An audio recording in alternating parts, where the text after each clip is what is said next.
Olá, meus amigos, tudo bem? Meu nome é Sérgio Borges, eu sou especialista em proteção do patrimônio da família e também em planejamento sucessório e tributário. Bom, gente, prestem atenção porque o que eu tenho para dizer hoje é muito importante. É importante para mim porque eu cumpro o meu papel de levar a educação patrimonial.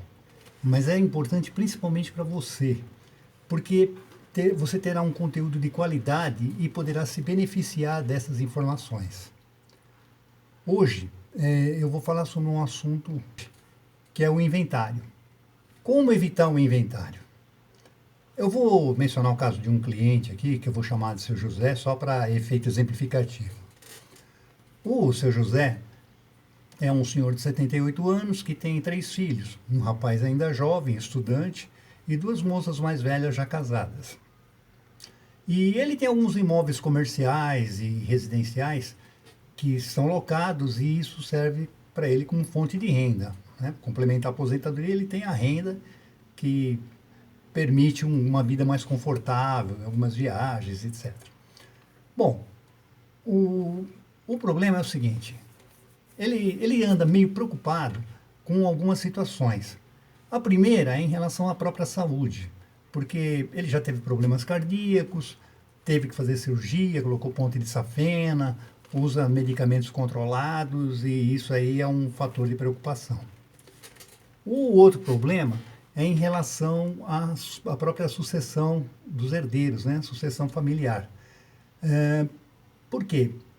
Principalmente em relação ao filho mais novo, ainda por ser estudante e não ter uma profissão definida, ainda não tem uma situação econômica estabelecida e isso daí deixa ele preocupado. Por outro lado, ele me confidenciou que através das conversas familiares, né, ele já conseguiu detectar que a intenção das filhas é que no futuro os imóveis sejam vendidos, até por influência dos genros, né, que eles têm seus próprios negócios e pretendem usar esse dinheiro para investir no próprio negócio deles. Né? Então acabam, de uma forma ou de outra, pressionando para vender os imóveis. E isso deixa preocupado em relação ao filho mais jovem, que não tem nenhuma estrutura, vai depender desse dinheiro para sobreviver, e fica uma situação complicada, o que pode gerar conflitos, causa uma certa insegurança, uma certa incerteza. Então ele me disse, Sérgio, eu sei que o inventário fica caro, eu sei que é uma situação que preocupa, mas o que mais me preocupa também é a segurança dos meus filhos, né? E eu queria saber se existe alguma possibilidade, se existe alguma alternativa para resolver isso. Então eu disse, bom, senhor José, o senhor tem toda a razão. O inventário é caro mesmo. Dependendo da situação, o inventário pode consumir de 20% a 40% do patrimônio da família. Né? Isso com os custos de impostos, honorários advocatícios, certidões, escritura pública, registro de imóveis e por aí vai, certo?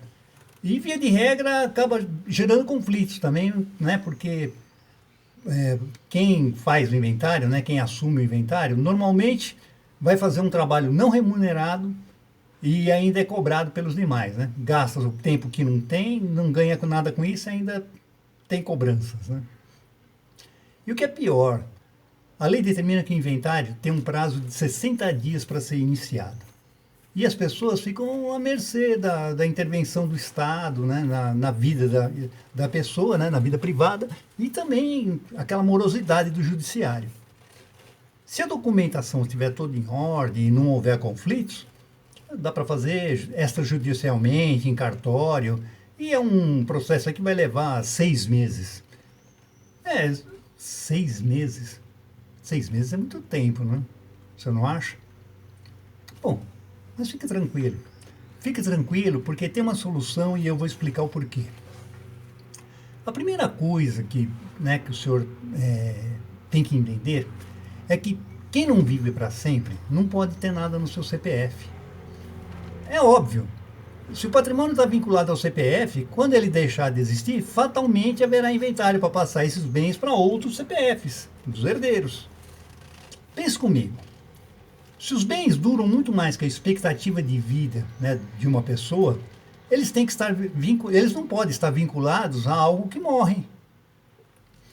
Eles precisam estar vinculados a um CNPJ. E como o CNPJ não é um ORRE, então não há necessidade de se fazer inventário. Parece simples, não? E é.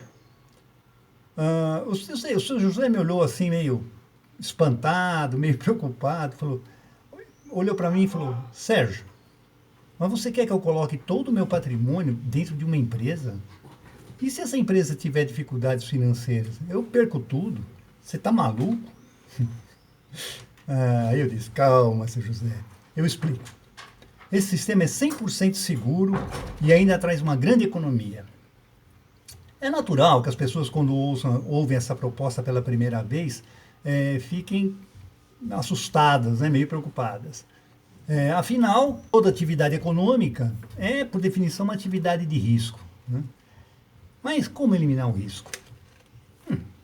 Fácil. Constituindo uma empresa que não faz nada. E se a empresa não faz nada, não tem atividade econômica, não tem risco. Mas, Sérgio, como que você faz isso? Eu vou dizer como isso funciona, como evitar o inventário e como proporcionar a segurança que o senhor procura para os seus filhos. Preste bem atenção.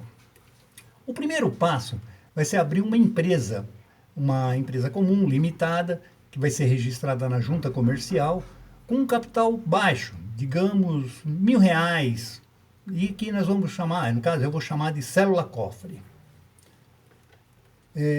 Essa célula-cofre vai ser uma empresa onde vão ser colocados todos esses bens.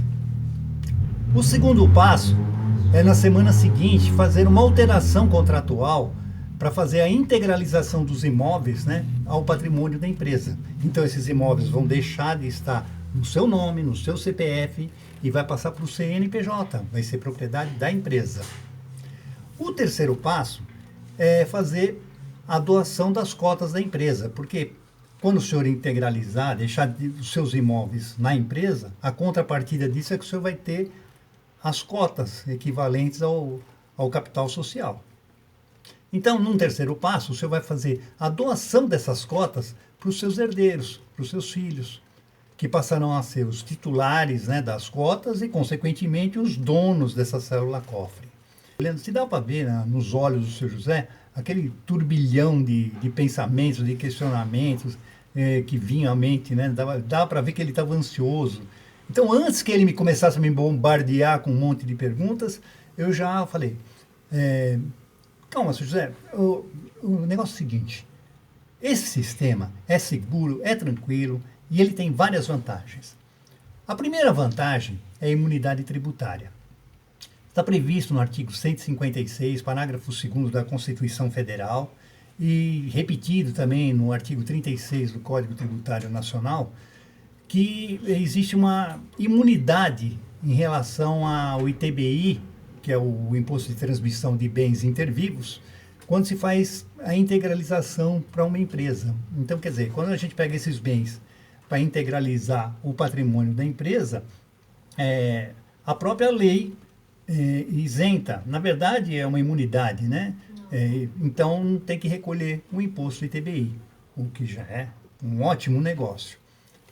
A segunda vantagem é uma redução drástica no ITCMD, que é um outro imposto, imposto estadual, que é o imposto de transmissão, causa-mortes e doação, ou simplesmente ITD, como é conhecido em alguns estados, usando como base o valor do bem constante na declaração do imposto de renda e não o valor de mercado. O que isso quer dizer? O ITCMD é cobrado normalmente sobre o valor do bem. Então, digamos, se o senhor tem um imóvel que vale R$ 1 milhão, em São Paulo o ITMD é de 4%, o ITCMD é de 4%, então equivaleria a R$ 40 mil. É o imposto que deveria ser recolhido nesse caso. Mas, como a base de cálculo aqui é diferente e a gente usa o que foi declarado no imposto de renda, esse valor é reduzido. Por quê? Porque esses imóveis já foram adquiridos há algum tempo, há 20, 25 anos atrás, e digamos que na época o senhor adquiriu por R$ 300 mil. É o valor que está declarado no imposto de renda. É sobre esse valor que vai incidir o ITCMD. ou seja, 4% de 300 mil, e não de 1 milhão. Então cai de 40 para 12 mil. É realmente uma economia significativa. Então, isso já resolve o problema da integralização. A terceira vantagem vem com as cláusulas inseridas tanto no contrato social como num acordo de sócios. E entre elas estão a inalienabilidade, a impenhorabilidade, a incomunicabilidade e a reversão. Eu vou explicar para o senhor do que se trata. Bom, é o seguinte, quando é feito esse contrato social, a gente coloca algumas cláusulas que servem tanto para controle como para autonomia, proteção, flexibilidade, né, que a pessoa vai ter, o dono da herança, né, vai ter durante toda a sua vida. A primeira delas é a inalienabilidade. O que significa? Significa que, apesar de o senhor ter passado as cotas para os filhos, né, para os herdeiros, e eles serem os atuais donos da célula-cofre, existe uma cláusula que não permite que o imóvel seja vendido. Ou seja, herdeiros, os filhos, têm os bens, mas não podem dispor deles. Na verdade, eles não têm os imóveis, eles têm as cotas que foram repassadas para ele. E como nessa cláusula, quem controla essas cotas é o dono da herança, então o controle é total, a segurança é total. Então, ninguém pode vender o imóvel, salvo o senhor mesmo, né? O senhor é o único que tem autonomia para fazer o que achar que deve. A outra cláusula importante é de impenhorabilidade. Isso dá uma grande proteção para o patrimônio. Por quê? Como o imóvel deixou de ser, né, do CPF, passou a ser do CNPJ, então tanto os seus filhos como o senhor, se eventualmente tiver algum problema econômico, alguma execução, alguma coisa que o credor queira penhorar o imóvel, isso não vai ser possível. Por quê? Porque o bem já não é mais do senhor. Ele não pertence mais, nem ao senhor nem aos seus filhos, ele pertence à empresa. Portanto, ele não é atingido. O imóvel está protegido. Então, isso resolve o problema da garantia. E existe também a cláusula da incomunicabilidade, que significa o seguinte, que no caso dos seus filhos, né, que nem as suas filhas, elas vão receber os bens e, no caso, os genros, terceiros, não tem como interferir. Essa cláusula de incomunicabilidade impede que haja conexão, né, comunicação entre o bem herdado e o cônjuge. Então, eles não poderão participar, criar problema, não querer assinar. Isso é um problema que não existe. Ou seja, o senhor concentra todo o patrimônio no próprio núcleo familiar. Então, não há perda de patrimônio para ninguém, nem para o Estado, nem para terceiros. O senhor preserva o seu patrimônio. E tem uma última cláusula, aliás, tem várias outras, né? Mas assim, de destaque, tem uma cláusula que é a cláusula de reversão. E para que ela serve? Tudo é imprevisível. Vamos supor que por uma fatalidade, um dos seus filhos tem um problema qualquer, um acidente, alguma coisa, e venha a falecer. Nesse caso, esses bens retornam automaticamente para o patrimônio do dono da herança. Então, não há necessidade de inventário, não há necessidade de intervenção judicial, de Ministério Público, de ninguém. É totalmente automático, tranquilo, volta sem problema nenhum. Então, são muitas as vantagens que envolvem todo esse sistema, né? Essas cláusulas, elas garantem um controle total e uma segurança total da herança. Eu posso dizer que são 110% de segurança, né? Tanto pelo fato de estar totalmente protegido, quanto pelo fato do senhor ter o controle absoluto sobre tudo, certo? Sem perder nenhum direito, continua sendo o dono. Com esse sistema, o senhor se livra do inventário, protege seus bens, dá segurança aos seus herdeiros, e ainda economiza uma fortuna, né? O que garante uma tranquilidade familiar. E aí o senhor deve me perguntar, tá bom, interessante, mas que sistema é esse? Esse sistema é uma holding familiar. Você quer saber mais sobre o assunto? Me siga no YouTube, no Instagram, no próprio Facebook e compartilhe esse vídeo com outras pessoas que eventualmente têm interesse, que possam aproveitar essas informações para proteger o próprio patrimônio e desse jeito ajude a divulgar essas informações. Isso é importante para que as pessoas tenham conhecimento e possam se valer disso futuramente. Eu quero agradecer a atenção de todos vocês e estaremos de volta. Até o próximo vídeo. Até lá!